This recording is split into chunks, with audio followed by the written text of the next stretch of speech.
Have you ever wondered what kind of man it takes to unite a fractured nation, reshape an entire civilization, and then, in a final audacious act, defy death itself? What kind of leader could command such power and control that his name still echoes through the corridors of history? Today, we're going to unravel the life of such a man, Qin Shi Huang, the first emperor of China. But there's more to his story than the unification of China or the Great Wall. This is the tale of a man driven by an obsession with immortality, a man who believed he could cheat death and rule forever. Early life and rise to power. Born in 259 BC, Yingzheng, who would later become Qin Shi Huang, was not born into the unified empire we know as China today. He was born into chaos. His father was the king of the Qin state, one of several warring states that were in a brutal, unending conflict for control of China. This was a time of betrayal, intrigue, and ruthless ambition. The world Yingzheng was born into was unforgiving, and from an early age, he learned that only through strength could one survive. By the age of 13, Yingzheng had already ascended to the throne of Qin after his father's death, though he was too young to rule in his own right. Instead, he had regents who controlled the affairs of the state, at least until he came of age. But even at this tender age, his ambitions were far larger than anyone could have imagined. Yingzheng wasn't content with ruling a single state, his vision was far grander. He saw the possibility of uniting all the warring states under a single banner, his banner.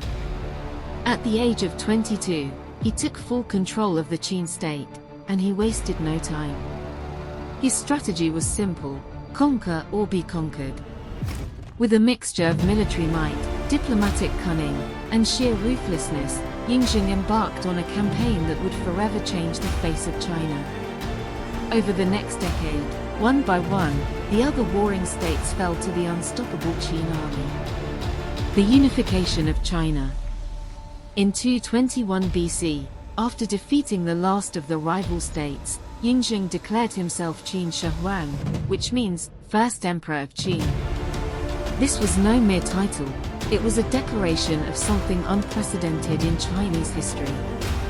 He was no longer just a king, he was the emperor of a united China, a feat no one before him had achieved. He viewed his accomplishment as the beginning of a new era, one that would last for millennia.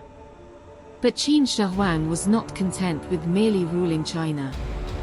He wanted to ensure that it stayed unified under his rule forever.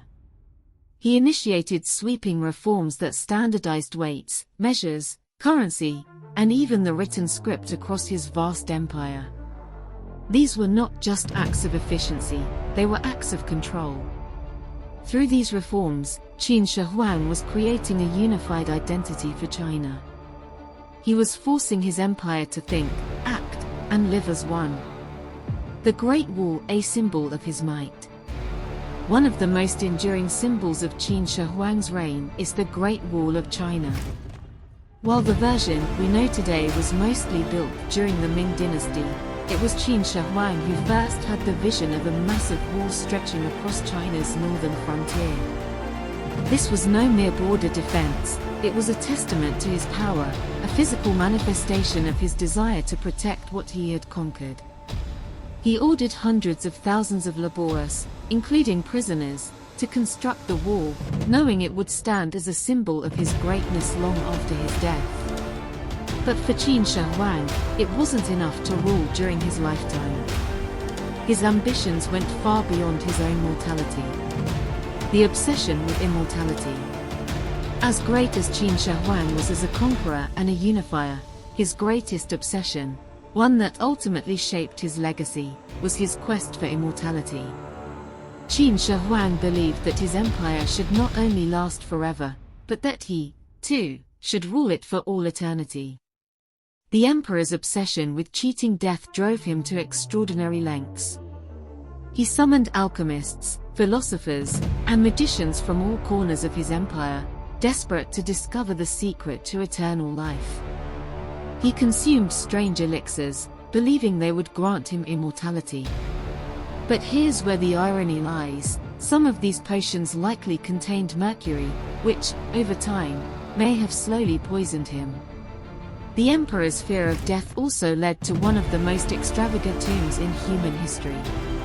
Beneath a massive burial mound near modern-day Xi'an lies a mausoleum so vast that it's been described as a subterranean kingdom.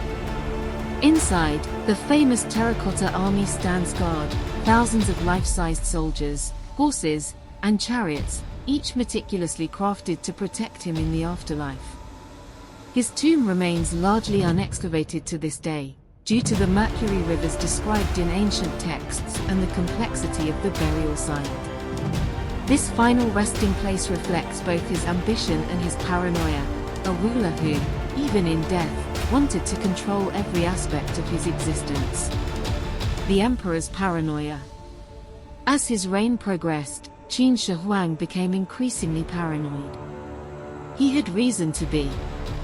After all, he had made many enemies through his ruthless consolidation of power. The emperor survived several assassination attempts, which only fueled his fear. It's said that in the latter part of his reign, he rarely slept in the same place twice, constantly moving from palace to palace in an attempt to stay ahead of would-be assassins. His fear of rebellion was so intense that he burned books and executed scholars who opposed his ideas or questioned his legitimacy. This infamous event, known as the burning of the books and burying of the scholars, was an effort to suppress dissent and ensure that history would remember him as he wanted to be remembered.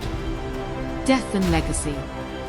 In 210 BC, despite all his efforts to find the elixir of life, Qin Shi Huang died during one of his inspection tours of the empire. Ironically, the emperor who had sought to live forever succumbed to the very mortality he had so desperately tried to escape. His death was kept secret by his advisors for weeks, as they feared chaos might erupt before they could secure a successor. Yet, despite his death, the legacy of Qin Shi Huang lived on. His empire, however, did not. Just a few years after his death, the Qin dynasty collapsed, torn apart by rebellion and civil war. The very empire he had unified fell into chaos, but his mark on Chinese history was indelible. Qin Shi Huang's impact extends far beyond his reign. He is remembered as a man of contradictions, a visionary who brought China together, but also a tyrant whose cruelty knew no bounds, a ruler obsessed with immortality, yet whose mortality shaped his fate. Without Qin Shi Huang, there would be no China as we know it today. But perhaps the most fascinating aspect of Qin Shi Huang's story is the ambition that drove him. He didn't just want to rule an empire, he wanted to transcend the limits of human life itself. His failure to achieve immortality only serves to remind us that even the most powerful rulers are bound by the same fate as everyone else. Yet, in a way, Qin Shi Huang did achieve a kind of immortality. His name, his deeds, and his empire live on in the annals of history. The man who sought to conquer death instead conquered time. So, what can we learn from the life of Qin Shi Huang? That even the greatest of ambitions come with a price. That no matter how much power one amasses, mortality is the ultimate equalizer. But also, that through sheer will, a single person can change the course of history. Qin Shi Huang may not have lived forever, but his legacy certainly has. What would you sacrifice for a chance at immortality? Please don't forget to like the video and subscribe to the channel for more content. Until next time.